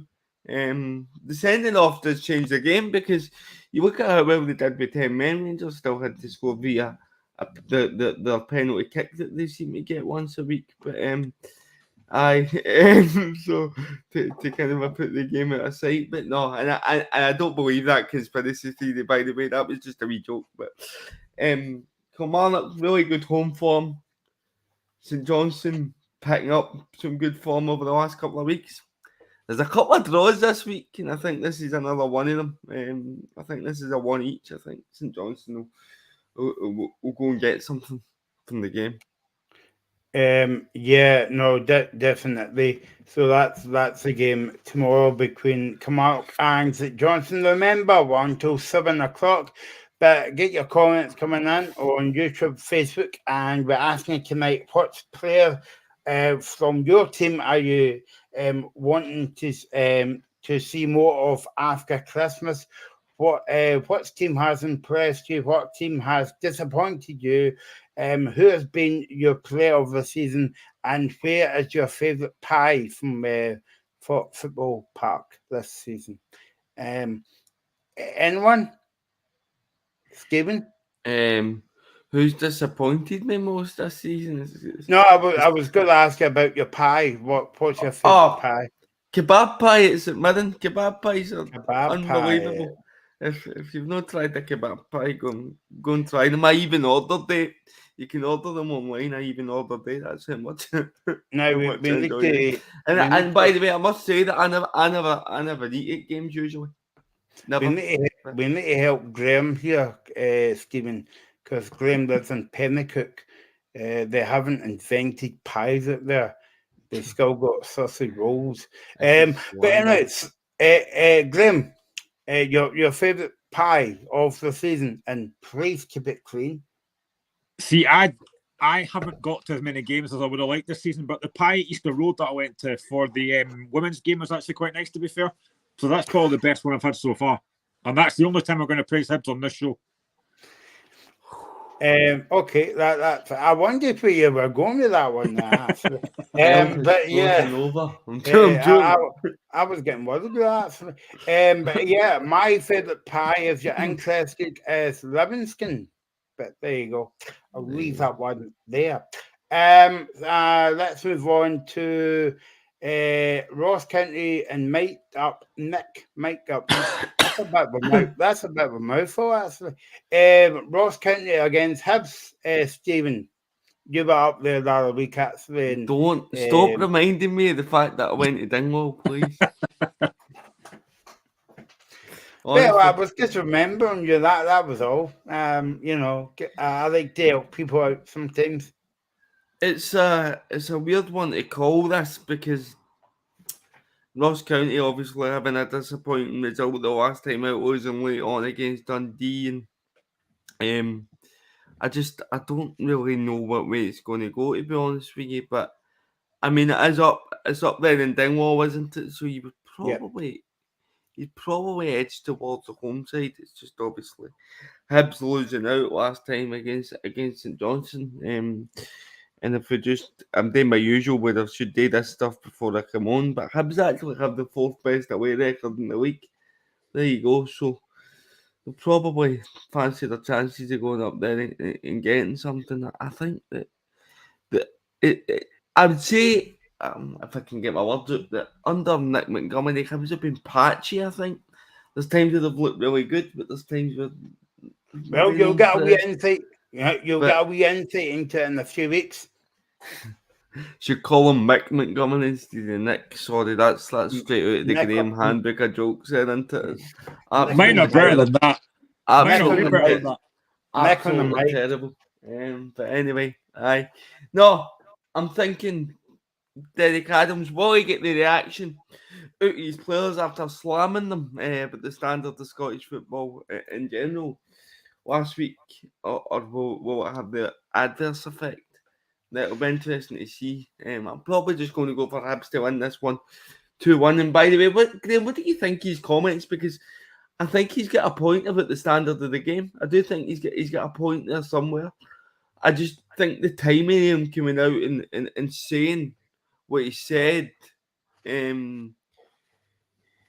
was what he did wrong, but I do think it has to improve.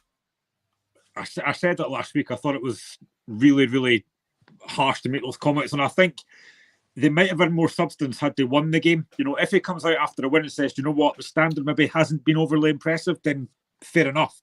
But the fact he's done that after a game, and it seemed very calculated the way that he said it. And again, I think I mentioned during the week as well that if I'm the owner, Roy McGregor, Derek Adams in my office first thing on Sunday going, right, go and explain yourself. What was that comment about? And if I'm a player, if I'm a Ross County player and I'm hearing that, and I'm thinking, so he thinks Morecambe players are better than us. Why would? Oh, by the way, I don't think he's right there. I think he's right about the standard of the game. Sorry, but I just had to get that across in case people. Listen, I think we have seen some poor games this season, but I also think you look at the Premiership. Look at Liverpool Man United last week. That wasn't a great game. No. Manchester City a few weeks ago wasn't a great game. You get poor games in a lot of leagues, but I think to come out and criticise the standard overall, I didn't agree with it. But again, it's those comments that, like, about Morecambe, I just found really bizarre to come out and say that. And if I'm a Ross County player, I'm thinking, I don't want to play for you after hearing those comments. Now, I'm really intrigued to see what happens tomorrow after that. Because if I'm a Ross County player, I'm wondering what my mindset is tomorrow. If I lose this game tomorrow, what's he going to say after that? So I am really intrigued to see how that works. Because those comments could backfire massively. But I just think he was, and he's kind of, even this week, he's not really backed down. He's kind of stuck by his comments, which I think, again, if he comes out and says, do you know what, at the moment I was wrong to say what I did, but he's not really done that, which I do find a bit strange. But like I said, if I'm Roy McGregor, I'm saying, go and explain yourself, because those comments are unnecessary. I think he at the moment are not, Graham. You should never say that. No, you shouldn't. I get that he's obviously not happy about last week's result, but I just think I've very rarely heard a manager be quite as critical as that, and that was the main talking point after last week, was those comments. But it's the fact that he mentions League Two, saying that Morecambe are levels above that. Again, I don't watch a lot of League Two football, but I don't agree with that. And that's why I think that if I'm a Ross County player, I'm thinking I'd be raging if that was me in that dressing room and I heard that. I'd be furious with that and thinking, well, if you don't want to be here, leave. I just thought it was really poor. Here's my thing, right? See if you think that Morecambe are better than Ross County, why leave the Morecambe job in the first place to come up here? And I know there's an argument about coming home, but that he's not the first person to do it. Stephen Robinson left Morecambe to come up and do the job that he's currently doing at St Mirren. So the standard can't be that poor. And I actually think that Ross County showed signs of kicking on a wee bit. They've maybe not kicked on to the level that St Johnstone have under Levine, but the Hammer does. The Hammer does. So I do think the standard needs to improve. Do I think that Morecambe are a better team than Ross County? Absolutely not. For me, comments like that need to be done behind closed doors. If you want to criticise your team, do it in the dressing room. But to do that publicly like that, I just thought it was a really poor comment to make. And again, you're listening to and I think I heard it on the radio last week as well, and I do agree with this as well. If you're say in January, for example, right, if Derek Adams was looking at a player, and a player then thinks, well, mate, you said last week that the standard's not very good. Why would I want to come to you? I think that's going to backfire spectacular on him. Time will tell. Time will reveal all. I think it's well. I think you make a good point there, Stephen. I think the only slight difference is, why say it? Maybe he wants away. Maybe the Ross County job's too big for him or whatever. But why did he come back in the first place? Because no disrespect to Ross County fans if they're watching, or the Ross County fan, but I presume that he'll be on a bit more money than down at Morecambe than he is up at Ross County. No, it might be. I mean, I don't see his wage slip, so I can't answer that one fully. But can I just address Asvino's comment there about what actually is the problem? Because I can't come up with a statement and say that the game needs to improve and no back it up. For me, I think that you look how tight it is between the sides at with the Old Firm now. There's nobody really setting the pace in third and fourth. There's no teams that it's very, very tight between a lot of teams. It's just get the feeling that anybody can beat anybody. And I know you might make the argument that that means the standard's improving, but for me, it's not really, is it? I mean, you're seeing a lot of Scottish youngsters go down south now or go abroad before they even break in up here. Whereas I remember being young, seeing players like James McFadden coming through, even go back to the days of Jamie Murphy. Stuart Kettlewell touched on it in a press conference. He said that managers don't give young players opportunity anymore because if it backfires, they can get out of a job very, very soon. So I think we need to get back to giving young players game time. You see it at Hearts with Denham and Tate, Hibs with Whittaker, Motherwell with Lennon Miller. And you see these players coming in and putting in good performances. We need to make sure that the best players stay in Scotland. They come in and they're sold on for big profits. I don't think that's happened anywhere near enough in the last decade. And I would love to hear Graham's take on that point. No, that's a fair point. And I've said numerous times as well that for me, one of the biggest downsides of Scottish football for me was when they scrapped the reserve league. Well, I used to love the reserve league. You would get like the big games. Like, say, I think I mentioned this before. There was a game at Easter Road when the Hibs played Hearts and I couldn't get to it, but instead I went to watch the Hearts-Hibs reserve game at Tynecastle at the same time. And it was great because you saw young players playing with guys that hadn't made the actual first team, like senior players, and it was great. And I think I do get the point that, bringing young players in, and I think it was mentioned one of the bigger managers, I can't remember who it was, but they basically said that there's so much pressure on you to win games that bringing young players in maybe isn't beneficial. But listen, if they're good enough, they're old enough. and that's been mentioned numerous times as well, I would love to see more of Aidan Denham at Hearts. He's been in and out the games occasionally. Like I said, I love the fact that Macaulay Tate got on at Celtic Park last week. And I would like to see more young players getting a chance, but there's so much pressure on winning games. There's so much pressure on like finishing top or finishing third, the money that's involved. So at times I do get it, but it is detrimental. But I just think for me, this game tomorrow is going to be massive to see how Ross County players react to that. Because I think it'll be interesting to see if they start the game on the front foot, really pressing Ross Hibs, then that'll be interesting. But if they're not at it tomorrow, then I think Derek Adams' comments have backfired. And I can't wait to see what's going to happen tomorrow. I think you're forgetting one thing, Stephen. I can agree with you on James McFadden and Murphy and all that. Phil O'Donnell, you've got to put Phil O'Donnell on as well. But money dictates the game. And like I could spend a whole hour on this. Basically, I've said this for a while. Teams don't use like youth academies enough. Nobody's coming through the youth academy, and it's the same conversation, Graham, that we had on the show about when we done the Scotland game this year. Like, who's coming through the English crop of players? Nobody's actually coming through to take over from John McGinn, Lyndon Dykes, and all the rest of it. The other thing I was going to say was, without me babbling on about too much. Ross McCausland came on the other week for Rangers, and they played a brilliant game. I know you saw Rangers fans on Twitter that Nitsky saying sign them up, but I said to you on the show, Glenn, that night, what does that say about the whole Rangers team? If like a young guy comes on the park for 10 minutes and the Rangers fans saying, oh yeah, sign him up, he's a brilliant player. But what does that say about the squad? Young players have a point to prove. They want to show that they're good enough to be in those teams. Ross McCausland's done that. Aidan Denham at times has shown that he can do it at Hearts. You look back to Hamilton years ago, they brought through James McCarthy. They've got a really good youth set up there at Hamilton. But young players can surprise you. They'll take to that pitch and they'll go out and prove what they've got. Some of these other players, for me, like big players at Rangers, they're there for the money. That's what they're there for. Guys like Ross McCausland won't actually play football. Well, and Doak as well, Graham. Yeah. It's a shame that Ben Doak's now out for a while because he's gone and got Borussia, which is a gutting for him because I'm a big fan of Ben Doak. He's a really good player. And I think the point that Azlino makes about a longer top division, I've mentioned that before. They had the chance to do this during COVID times. They didn't do it because teams voted for self-interest, which, again, I get.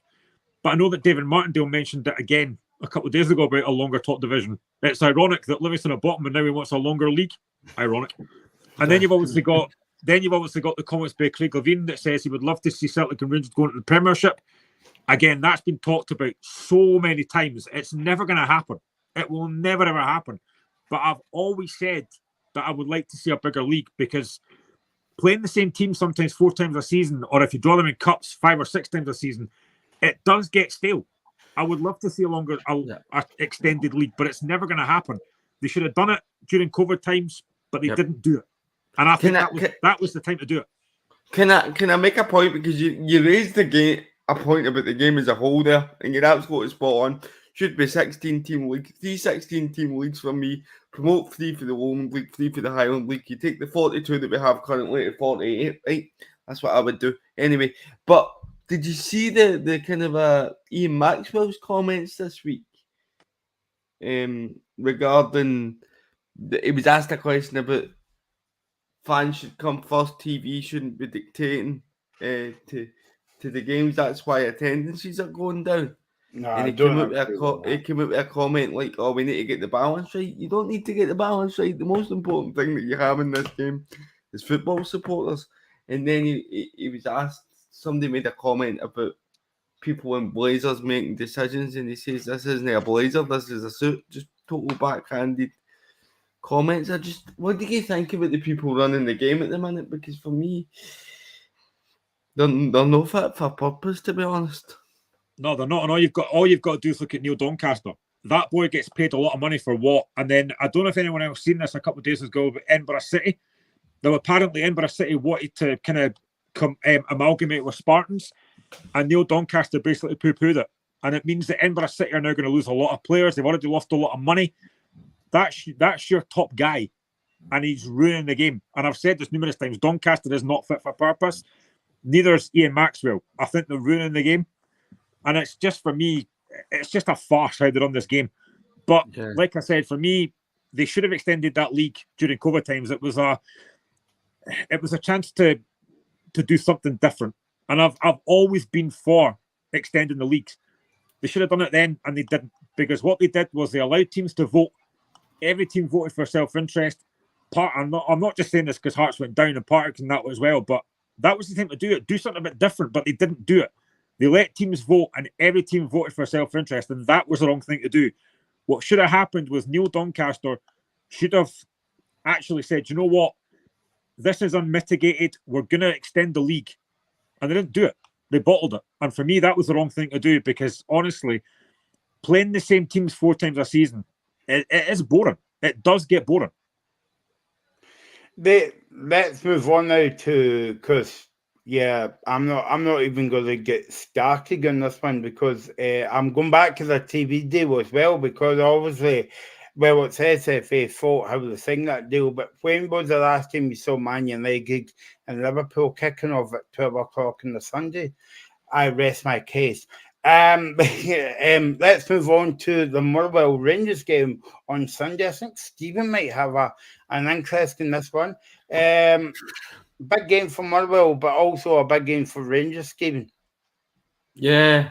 Well, Rangers will be wanting to. You assume Celtic will win on Saturday, and Rangers, the pressure will then be on Rangers to go and get a result against us. But if I can just talk from our point of view, I think the last couple of weeks, the signs have been there on the pitch that things are improving. I think Dravkovsky and Gent have really added a bit of balance into the side. How we don't win last week, I don't know. I mean, I don't know if you've seen the highlights, but 4 1-on-1s we had, and we couldn't finish any of them. And the one for me at the end with Theo Bear, where he's got one section of the goal wide open, and he tries to put it in the tightest angle at the near post, just go across the goalkeeper, bust a net. But anyway, hindsight being 2020 and all that. But it's just we're nearly there, and it's so frustrating because we've drew so many games, but we really need that win. And you look at it on Sunday, is it really going to come against a Rangers side that are flying, players that are finding form? Probably not. But I wouldn't have said we would have went to Celtic Park and drew either. So you never know. But it's good that it's good signs on the pitch, off the pitch. Our chairman and our CEO have left and said that we need investment.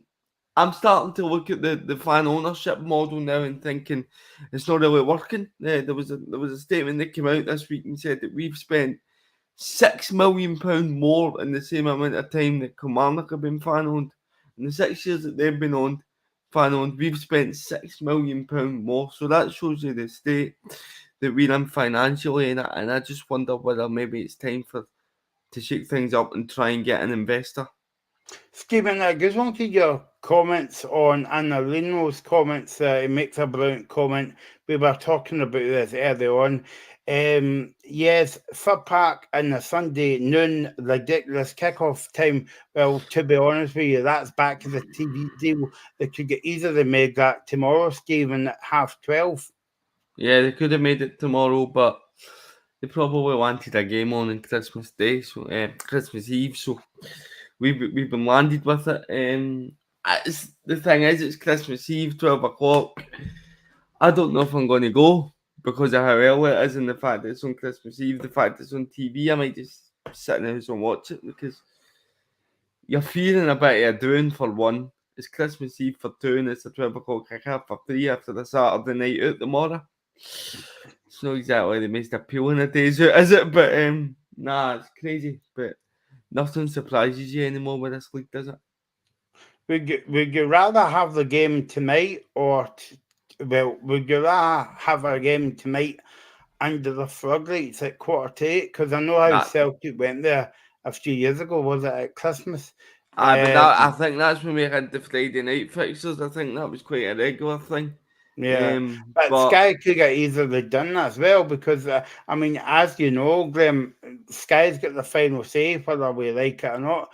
But again, it's back to Neil Doncaster and the Pheasant and Chips Birdig up at the SFA. They signed that deal. Yeah, you might see an early Christmas stuff on Christmas Eve. Sorry, Stephen. Boom, boom. But yeah, I mean, it's just, see, I told you my jokes are far better. See, that's why you come to me for comedy, obviously. But yeah, there is an English game on Christmas Eve as well. I think it's Chelsea that are playing as well on Christmas Eve. But Wolves. It is, you know, they just want that TV deal. And I've already said that Neil Doncaster for me is not fit for purpose. I think having a game on Christmas Eve for me is just it's daft. I mean, the thing is as well, I bet nobody ever asked the players or managers if they want this game either. Because I'd imagine they probably would say, no, we don't want a game on Christmas Eve. Okay, let's see. You've got a game 3 days later against Aberdeen. You need to travel all the way up north. Aye, crazy. It's absolutely ludicrous. But and to go to your point, I would have much preferred it to be tonight, Friday night, under the lights. Yeah. By the way, the last time we beat Rangers, it was a Christmas fixture at Fir Park. That's what I'm saying. There you go. And it would be so Motherwell. It would be so Motherwell to have no one in like. I've lost count, like 15 games now. 14. 14, there you go. And to then go and beat Rangers who are flying, it would be the most Motherwell thing that I've ever seen after no beating them since 2002. Let's hear from Stephen's best pal in the whole wide world, apart from me and Graham, Stuart Kettlewell. He was speaking about the game on Sunday. Who the teams were or what the fixtures are. This league brings the same challenges, that there is no such thing as a given and somebody's going to roll over and give you a result. We're going to have to be our absolute best again on Sunday to try and see if we can take something out of this game. But the one thing that does breed confidence in myself and the players, albeit we face a different challenge because it's a different manager now in charge of Rangers, is that we feel that with the likes of Rangers and Celtic in my time that we've been very, very competitive. We feel as if we've acquitted ourselves really well. That doesn't guarantee that we're going to do that again on Sunday. We're going to have to beat everything that we have been in the sort of 5 or so games that we've had against Rangers and Celtic that have got us, you know, pretty close. We've not won one of them. I have to stress that as well. We haven't won one of them. But I tell you what, we've gave them a few frights along the way, and I think we've defended and we've been structured really well, along with creating some chances, and we've scored a few goals in those games as well, which does give me positivity, because I do separate those games from a lot of the other ones just in the very nature of that sort of control of the ball and how that looks for us. So that's something I'll remind the players of, but I'll also be reminding them that we have to try and meet those levels to be competitive. We don't just turn up with a game plan and hope that that's going to work. I'm not really envisaging anything. Callum Butcher's the one that's sort of pretty close, but we need to see how he is over the next 2 days. But it's been just a bit of a niggle he had in his calf during the second half against Ross County, and we've just kind of been working towards seeing if we can get him back in the group. But out with that, Lennon's moving along pretty well. Dan Casey we've got a time scale for, and yeah, again you're probably going to see virtually the same squad that went against St Mirren. There we go. That was Stuart Kettlewell speaking about the game on Christmas Eve before the big man comes. I'm talking about Santa, that is. Santa's coming to town and all that. It reminds me about Elf when I say that. By the way, that's my favourite film about Christmas. Anyway, moving on. Philip Cramon was speaking about the game today, and they said it's a tough run of games coming up for us. Big games and lots of points up for grabs, and the first of them will come up on Sunday against Motherwell. Graham, do you think, well, we better watch what we're saying here, but do you think Motherwell will have a chance on Sunday, or do you think Rangers will kick on? I think they've got a chance. You know, they showed against Celtic not that long ago that they can compete. And they are scoring goals, but they've got to try and keep the ball at the other end. And against that Rangers side just now, who are obviously flying high just now, and they know that, you know, they can get that, assuming that Celtic win tomorrow, which I think they will, they've got to try and get that lead back. So it'll be difficult, but of course Motherwell have got a chance. You know, they do have good players there, and I think it's probably a shame they don't have Callum Butcher because they need somebody to carve up that Rangers team. I'm just going to keep going. It's Christmas. But yeah, I mean, it is a difficult game tomorrow, but I do think on Christmas Eve, but I think that Motherwell do have a chance. But if they've, like Hearts did last week against Celtic, when you play against Celtic Rangers, if you get a chance, you've got to take them. You have to take them. And they'll be looking, if they can get in the lead against Rangers, it might make Rangers think a little bit. But, you know, they are at home. They've got a chance, but it's going to be very difficult. Of course it is. But listen, Motherwell have shown some decent signs, but I think next week, when January comes, that transfer window is going to be crucial because they have to get a striker in. You know, again, I think they rely on Mika Biereth, who I really like. Theo Bear, for me, he's not clinical enough. They need to get a striker in. Whether it's Van Veen, I don't know, but they have to get a striker in. Stephen, it's all went quiet on the Van Veen front for the past couple of weeks. So the media has not been asking Kettlewell at the press conference. Have you heard anything in the past couple of weeks, or is that basically dead in the water?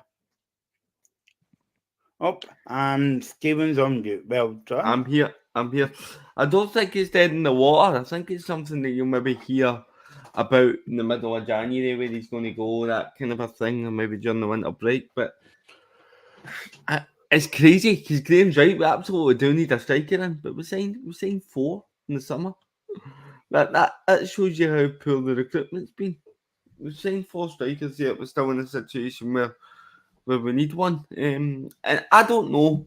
I know Kettlewell's very set in his ways, but I would like to see us at least sign a couple of wingers just to have that option there to change things. We don't really have any wingers in the squad at all. And I think that's something that you need in the league these days is pace. And with the exception of Beirith, we're kind of struggling for that a wee bit. So, no, it's a big January, but then you hear the CEO and chairman coming out and saying in the middle of the week that we need investment. So that then leads you to the question is where is the money coming from to sign players in January? So it's worrying times. I'm just kind of hoping that we can survive this season, keep our head above water, and then hopefully kick on a bit next year. Graham, Rangers are on a bit of a high, winning the League Cup under the Philip Clement. It took them 10 minutes to go for a penalty. James Cavalier done his usual dancing on the spot before he stepped up and sent the keeper the wrong way. Do you think that, and they've got a few big games coming up, Rangers, a small matter of a Glasgow derby coming up in 2 weeks' time, I think it is, or a week's time, I can't remember. Do you think they'll be on a high after winning that League Cup last Sunday? You would like to think they will be. If you're a Rangers fan, you've got to be looking at that thinking, right, you know, we've obviously won the cup, we've beat St Johnstone midweek. They are on form, and they are going to be a massive, massive threat to Motherwell. And I think, like, you know, they have got players that are banging form just now. Dessers, who weeks and weeks ago looked horrendous, is starting to hit form. So yeah, they will be looking at this game thinking it's a big, big game. Like I say, Celtic should win tomorrow, which puts more pressure on Rangers. But you know, this is the way the league is. You know, Motherwell could easily, and Stephen just mentioned it there, after all that time not winning, you just never know. You know, this could be the game that kind of stops Rangers in their tracks. But they've got a lot of confidence just now. They are flying. It is a difficult game, but I do think Rangers will win, but I don't think it'll be easy. I think Motherwell will make it difficult. To answer Aslina's question, no, I won't be at Tynecastle tomorrow. I was, but I've got a few family things to do tomorrow, but I'll be watching it. Hopefully Hearts will win. But yeah, it's such a difficult game to call, but I just think, honestly, the fact it's at Christmas Eve just doesn't feel right. It really doesn't feel right. Okay, let's talk about the got to run through the championship games if I've got time. But okay, so this is the last show until the 31st of December, and on at 2:00. Put that in your diary, and Stephen's sober up for that show. Yeah, let's move on to talk about what's been your highlights and lowlights of the season so far. Well, I know what Stephen's highlights are, Graham, working with me and you, but you know, that's because of personal opinion. That's a stretch. I'm joking. How did you know you weren't going to say that? No, probably my highlight of the season has got to have been the draw at Celtic Park. Just scoring in the last minute there. And that shows you how poor the season it's been. That a draw is my highlight. But that would be my highlight. And my low light would probably be travelling up to Dingwall myself 4 hours on the bus to see us get an absolute tonking. But I'm just hoping that we can turn things around, as I say. Graham? I think highlight of the season for me is probably Rosenborg at home. I thought that was probably one of our best games this season in Europe. We were brilliant that day. We were fantastic that day. But I think, again, one of the other highlights, and I'm sure both you guys will agree with this as well, is Scotland. Scotland getting zero is fantastic. That Norway game for me is still a massive highlight, considering the fact we played awful for 8 to 9 minutes and won the game. So that was probably that's one of the highlights for me. The low light for me, I think as a Hearts fan, there's been a few this season. But I think for me, it's been that League Cup game against Rangers at Hampden. I thought we were really poor that day. A chance to get to a final, chance to play Aberdeen in a final, and we were really, really poor that day. So that's probably been the low light for me. Actually, no, there is another low light for me, and I didn't think I was going to mention this, but I will, because you'll probably say it as well. One of the low lights was that interview on Sky with Stephen Naismith and Andrew McKinley and Joe Savage. That didn't go down very well. So that's a low light for me. So what team has impressed you, and this season, what team has disappointed you, Graham? And don't say your local Pennycook team. No, they've not been that great, to be fair. But I think the team that's impressed me so far this season has been St Mirren. The fact they're sitting fourth, they could obviously go back third tomorrow. They've been excellent. I'm not just saying that because as Luno's watching, but no, I think for me, St Mirren have been excellent. Yes, he has. I think the poorest team for me has got to be Livingston. I mean, I expected a little bit better from them, but again, I think as well, David Martindale for me again. How many times this season has he come out and talked about budgets? After the game on Wednesday night, it says we can't afford guys like Majowski. We know that. We do know that, but he keeps mentioning it. So I think Livingston for me have been easily the poorest team in this league by quite a distance. I'll go poorest team. It's got to be Livingston. If I can't pick Motherwell, was going to say they've been terrible. But I think the most impressive side's been Dundee. I think the recruitment's been spot on. Tony Docherty's first venture into management. He's got it absolutely perfect, the balance on that side, and Dundee have impressed me the most. So thinking about your own teams now, who would you like to see coming in when the window opens? Kevin Van Veen's the obvious answer for me. We need a striker, so Van Veen. Graham? Well, we need a right back because Atkinson's away for the Asia Cup. We need a right back to come in. I don't know if we'll do a lot of business after that, but the one thing that still worries me, and I keep on saying this, I won't be happy until the window shuts and Shanklin's still at Tynecastle, because that's still a worry for me. And basically, who has your player bane of the season? By the way, I know what Mr. Duffy's going to say. I think it is. For Motherwell, Mika Berev, in the league, Owen Beck. Grim. It's got to be Shankland, doesn't it? Has to be Shankland. Oh, I never knew you were going to say that. Actually, that's a bit of a shock. I'm only kidding. It's Christmas after all. Yes, cool. A couple minutes left on the show. Just run through the championship games tonight for you. Queen's Park against Gundy United. Why that game's not on, I don't know. Race Rovers against Ayr United. Both are quarter kickoffs. Game tomorrow, Airdrie against Morton.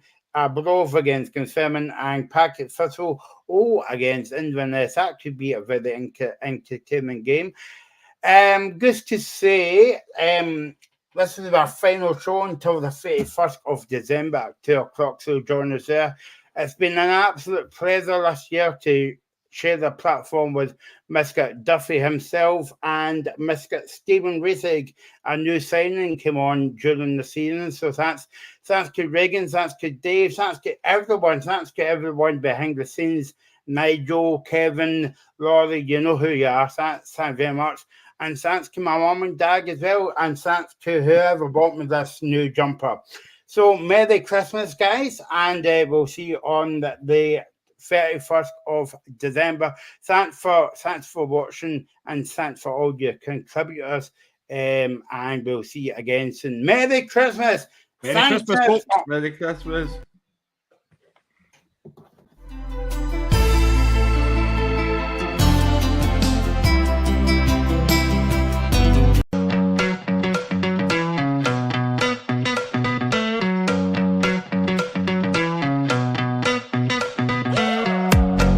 The Locker Room, with all the sports news you need. Live